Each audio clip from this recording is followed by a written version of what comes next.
Hello and welcome back to the channel. A few days ago I made a community post asking you guys for chess ultimate setups. Okay, let's see what we got.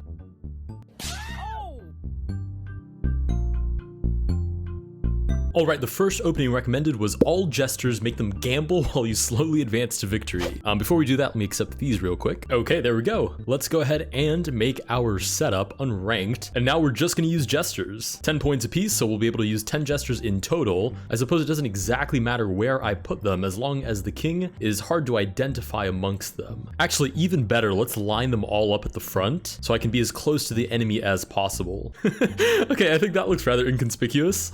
Let's give that a try. We have found a game. Let's rock and roll. We're playing against Haru, who has a much more diverse setup. A couple of checkers pieces. You can see the queens, the snipers, which immediately knock one of our jesters off the board, and they actually have a jester of their own. Now, if I had to guess, I would guess this is probably the real king, because if I were to place a mage, I would place it as far from the real king as possible. So if I ever had to protect the real king, I could switch it with the mage. So I'm going to assume we're going after this guy. Now, unfortunately, we don't really have that many jesters to play with, but we will give it an honest attempt. Let's start walking up towards what I believe to be the real king. Oh, they send us a message, I believe. Nice setup. Thanks so much. Thanks so much. It was recommended by a friend, ... Something like that. All right, they fire another shot at one of our jesters. Let us continue to advance. I suppose we should march them forward in pairs. I mean, eventually one of these snipers will wake and I should probably move. Oh, it has already awoken. Okay, it's ready to fire at our next jester. Yep, and he's toast. Well, at least now we know to move this one out of the way, so let's get him over. Now, nobody's in danger by any snipers anymore. This one has awoken as well, but he's looking at nobody. So now we have a little mass of 4 jesters making their way sneakily down to the enemy king. They've responded to our message, but does it work good with you? I have no idea, and that is the truth. We will find out in this game. Okay, the queen enters the position. Now, interestingly enough, all of these jesters actually protect each other, so none of them are at risk of getting captured by the queen. The opponent also won't know if I'm actually in check because of the fact that I only have jesters on the board. Now, it would be funny if I pretended like one of my jesters was in danger. For example, this one is under attack by the queen. So it would be quite funny if I just kind of moved it out of the way as if I were sort of sneakily getting it out of check. Okay, they immediately line up the sniper looking at a jester and unfortunately our actual king. Let's continue to advance. I mean, ultimately that's the point of the setup. The problem is they all have to be kind of connected or else it's a free jester. Oh, the mage and the queen switch spots. I'll be honest, I don't really understand the purpose of that. Perhaps I am missing something, but I think we can just continue to march forward. Oh, take back request. Sure? I guess they didn't completely understand what was gonna happen either.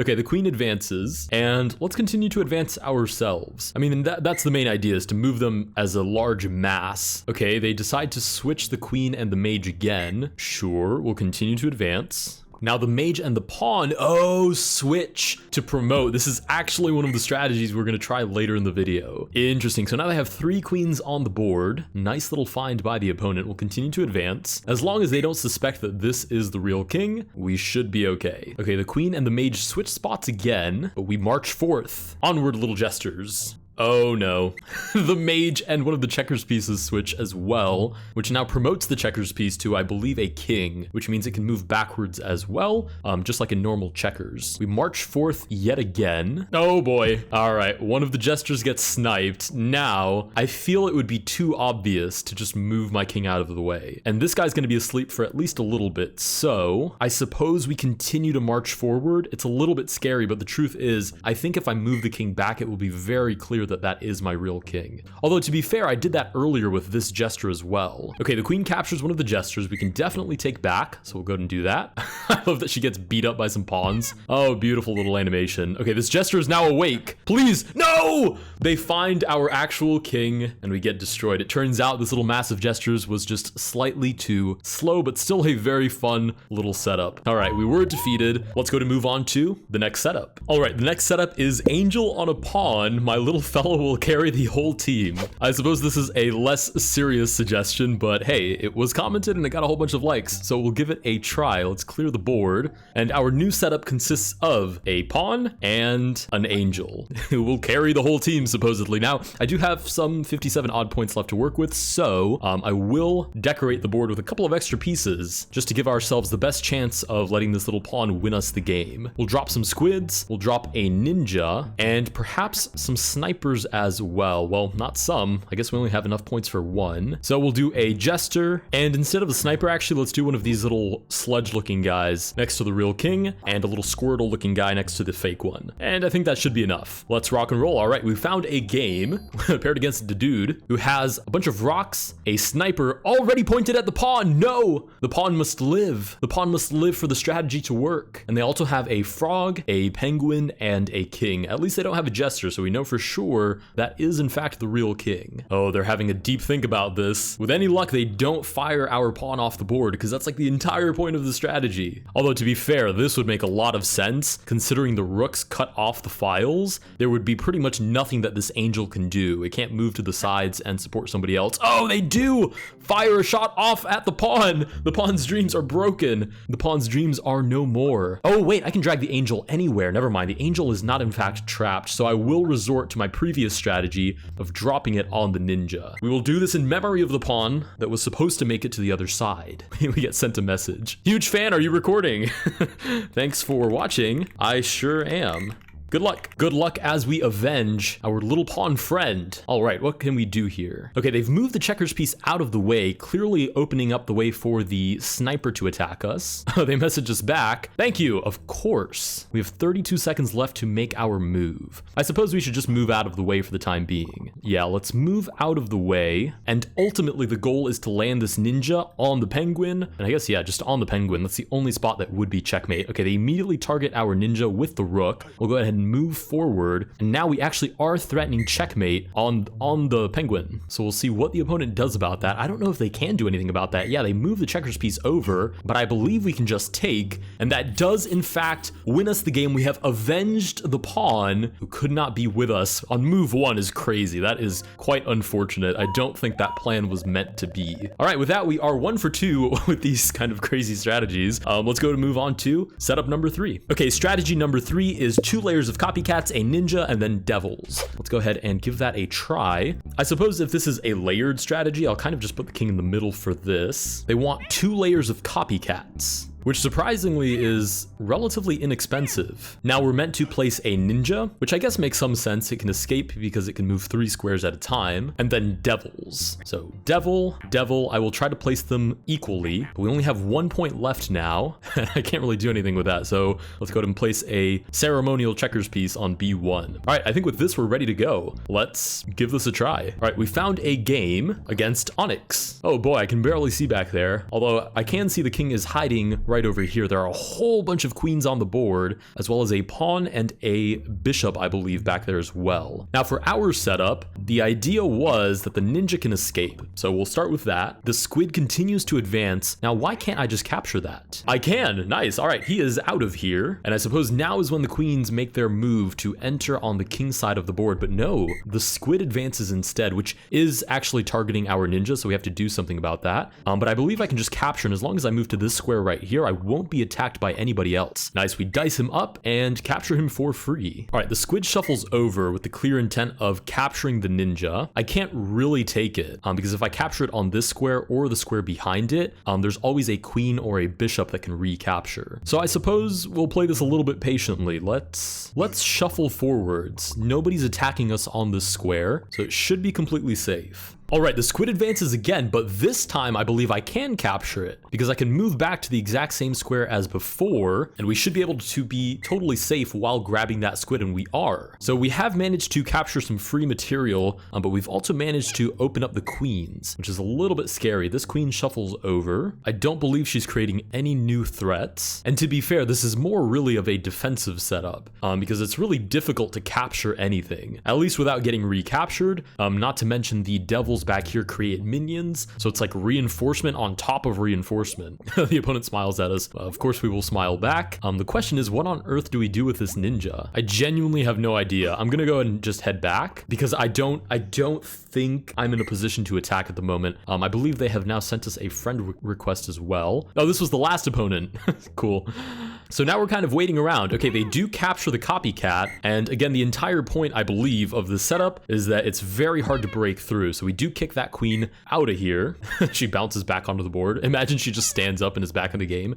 Okay, they double up the queens on this file. Now this guy actually is free, so I will move you back to safety. Cool, and I think the strategy here is literally just frustrate your opponent. Okay, they advance the queen 1. We will advance the copycats 1 as well. Oh, the queen is looking at the ninja. How did I not see that? Oh goodness, that should have been at the top of my priorities, but okay. Oh, we can't take back because they copy each other, so only this one I suppose can take back. Oh wait, they could have definitely taken back. I got confused by the red square. Okay, the squid advances. We will retreat actually, and we are just gonna hang out for a little bit. I think losing that ninja was critical though, which is quite unfortunate. Okay, the squid advance is clearly intended to take out multiple copycats at the same time. We don't want to allow that, so while we can, we'll move some of them out of the way. But it shuffles over, now looking once more to capture multiple copycats, and there's nothing I can do about it this time. So we might as well advance them again. Again, we're just really waiting to see how the opponent breaks through our setup. Okay, they do in fact capture. Now I'm gonna capture here in a little bit of an interesting way. I'm gonna capture like this diagonally, with the idea that we open up the minions. At least one of these is looking at the king. Okay, they shuffle the king over immediately, and suddenly I'm not so convinced by that move. I guess I don't want to move the copycats out of the way, but the queen can't ever come back because I have copycats that can take back. I don't know, I guess we're just waiting. Okay, the queen captures the devil. Oh goodness, can I not take back? Oh my goodness, I can't take back because the other copycat can't take back either. Oh yeah, that's tough. I don't think there's anything I can do here. I can only advance the king. So we'll go ahead and play that with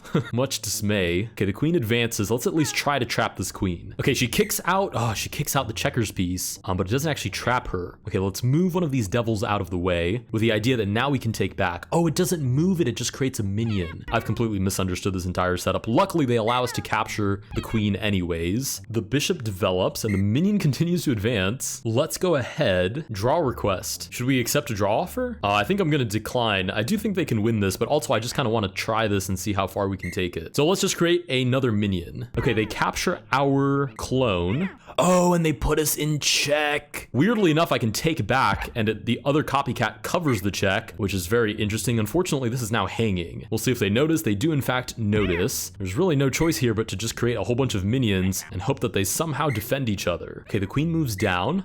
Give me another minion. Let's go. Minion time. Okay, the queen takes one of the devils, which means I can take back with my king, which I will in fact do. And these minions are getting awfully close to the enemy king. Oh, the pawn finally advances. Okay, let's create yet another minion. Oh, the pawn advances? Wait, can this minion not capture the king? Hey, what's the point of you? Oh, it only moves one square forward. Interesting. And this guy's sound asleep. We've got another friend request, but of course I will accept. Let's go ahead and I guess just shuffle the king over. There's not really much for me to do here. Sure, we're put in check. Let's go ahead and advance the king. Should they capture our devil, we will take back, and it will be a pair of copycats and a pawn versus the enemy king. Oh, that's exactly what they do. That is a very amusing strategy. Okay, I'm gonna go ahead and take. We beat up on the queen and get her out of here. Nice. I mean, surely they move the king. Otherwise, I'm quite literally capturing it with my minion. They offer a smiley face, but of course I will offer a smiley in return. He beats up on my devil, or rather my minion, and moves out of the way. Let's go ahead and get this king a little bit active. I'm going straight for this pawn, and then I'm going to try to figure out if I can corner this king with my copycats. Sure, they advance as well. We will return the favor. Okay, and they're just beating up on our minions, which makes perfect sense. Look at him. All right, the last minion is gone. Let's go ahead and continue to advance. The king continues to advance as well, and let's start using these copycats. Pawn advances. Copycats advance as well. And I feel like somehow if I move them outwards, I can eventually flank the king. So I think that's the strategy that we're gonna go with here. Right, the king continues to move to the sides. We'll continue to move the copycats outward. And weirdly enough, we cover a lot of territory with these pieces. We're gonna have to decline the draw offer because we are controlling a lot of different squares here, and I'm not sure that the king can escape. The king shuffles over, sure. We'll follow with even more copycats. They'll come in through the flanks and effectively create a wall from the outside on both sides, which should be extremely difficult to play against. So let's continue to advance them. Nice. And now because each copycat has another one right behind it, they can actually support each other moving inwardly, which should actually deliver checkmate, shouldn't it? Nice. It is in fact checkmate, and we do manage to pull away with the victory despite the early fumble of the ninja. All right, with that, we win with the third setup as well. So far, these are pretty darn good. Let's go to move on to setup number 4. All right, setup number 4 is using quote unquote high mobility pieces to move to the opposite side of the board with the intent to swap with a mage and then swap back with a pawn to promote to free queens, and also place a berserker next to the king, which is capable of capturing attacking pieces and thus upgrading itself while it plays defense. So we'll give that a try. Let's go ahead and create that setup. We'll clear this board. We'll start by placing a berserker right next to the king. Of course, we are going to need a couple of pawns for this strategy. As far as high mobility pieces go, I suppose rooks, as they suggested, probably are the best place to start. Of course, we don't want them blocked. We want them able to look down the board. We'll place a couple of them sort of sporadically. I think this is a relatively good start. Not to mention, we still have 30 points left to work with after that. So just for the sake of it, we still need the mage. Right, we need the mage on the board. Now we have 23 points left to work with. Let's do this. We'll shuffle these guys over and place a jester as well, which is always nice and confusing. And with the last 13 points, what should we do here? I suppose we can place yet another jester and one of these little turtle guys. Let's place it on this side just for the sake of confusing the opponent. Actually, let's do a set of copycats. I like that. All right, we're ready to rock and roll. All right, we find a game against a rather suspiciously named opponent. We do get to move first. They have an angel, a ninja, 2 bishops, and a defense setup around their king. So it's going to be actually quite difficult to promote here because we do have to actually make it to the back rank first, and this ninja does a pretty good job of defending around its position. Let's go ahead and start with a rook lift, with the idea of maneuvering the rook to the queen side and then pushing it down to the back rank. Actually, no, that's covered by a bishop as well. They immediately stack the angel on the ninja.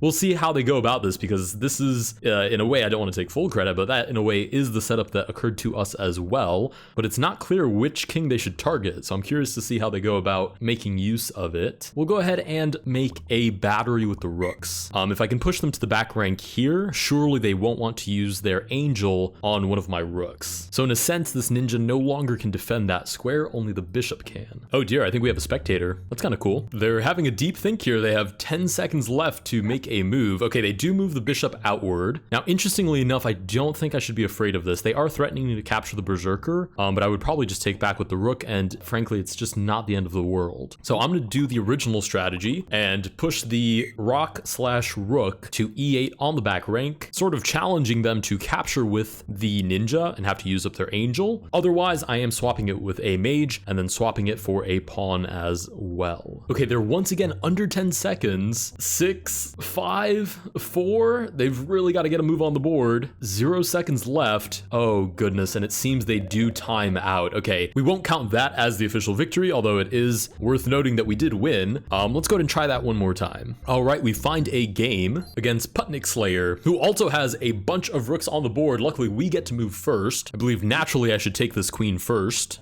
Not really part of the strategy, but I suppose, whoops, off he goes. Getting to the back rank probably is not a huge priority when you have entire batteries staring at your pieces. Yeah, I really don't think I have a choice here but to take the rook. There's no safe place for my own rook to move to, so we're kind of forced into that capture, which means that in terms of high mobility pieces, we have exactly 1 left to work with, so we're gonna have to make sure it actually makes it to the back rank. Let's do this. We'll develop the berserker. I know that seems a little bit of a weird choice considering it obstructs the rook from actually moving out, but I'm doing that on purpose. I want to cover up my rook and make sure it's actually safe, and this berserker is going to serve as a very strong defensive piece. It will always be the last to capture in any sequence. I will make sure of that, and by being the last to capture, it will gain the ability to move an extra square. So the way the berserker works is right now it has the mobility of moving 1 square in any direction, but every time it makes a capture, that mobility increases by another square. So it'll have 2 and then 3 and then 4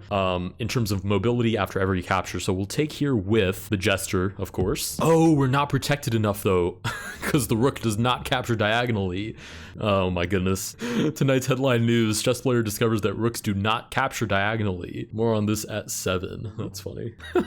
All right, the rook does take back. back. Bye-bye, Jester. Let's go ahead and retreat the Berserker. All right, the Rook moves down again. I suppose if they want to capture, I should allow them to. If they capture the Mage, the plan kind of goes down the drain, but I'm not really sure I can do anything about that. I mean, should I capture right now, they'd have the pin on us anyways, so I'd prefer to make a waiting move and kind of, you know, I don't want to play hope chess, but kind of hope they capture my Rook and allow my Berserker to get a little bit stronger in the process. I have to admit, out of all of the setups we could have possibly played against, using this strategy, this is probably the worst. I mean, literally Rooks and Queens defending all of these ranks and a very offensive position from the opponent. Okay, the Rook moves to c7. Yeah, now if we leave this Rook here, he's toast. So we do have to capture one of them, which means the Berserker is not going to get any stronger. Let's go ahead and just capture the one on c7. I'm assuming they intend to recapture with the Squid, which would at least break up the battery between these two Rooks. Oh, they capture the Berserker, which actually does put us in check. So rather inconspicuously, we're gonna have to recapture and hope they don't understand the significance of that recapture. Okay, they do go for the Rook on c7. And to be totally frank, there are just not that many offensive ideas now. We're sort of just hunkering down. We never really got the opportunity to move one of those pieces to the back rank. Okay, the Squid advances. Genuinely, I have no idea what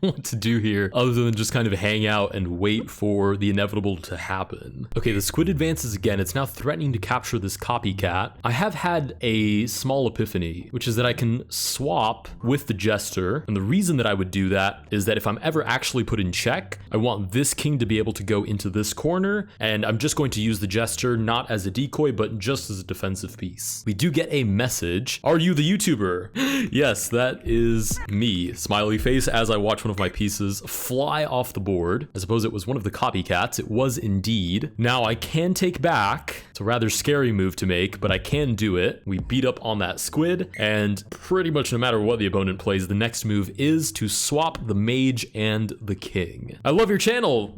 Thank you so much. That is so kind. Okay, they do move. Oh, they move the queen to the back rank. So that's not actually check, but I am going to use the opportunity to swap the mage with the king and at least have him protected. Oh, wait a minute. Rook goes down. And yeah, that jester is toast. Yeah, great find by the opponent there. To be frank, I don't think there's any defense here whatsoever. We could take him on a wild goose chase by swapping the king and the mage, but frankly, just out of respect, we'll go ahead and just move the a4 pawn and allow them to mate us on g1. I genuinely think we played that half decently. It was just a very, very difficult setup to play against. Okay, they're making us swap with the mage. Can I just capture the queen? Oh, they're going to make us play the only legal move, which is to swap.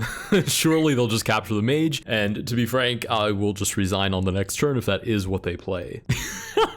Of course, that's what they play. Let's say GG's in chat, and we will go ahead and resign the game. All right, with that, we do manage to lose the last game for this video. If you guys do want to see me attempt any of these setups again, comment them down below. If you have any new setup ideas or adjustments, tweaks that I could make, also comment that down below, and I will be sure to make another video just like this one. Thank you again to everybody that commented a suggestion, and thanks to everybody that commented something funny as well. Those are equally enjoyed. I will see you guys in the next one. Oh, friend request. But of course. All right.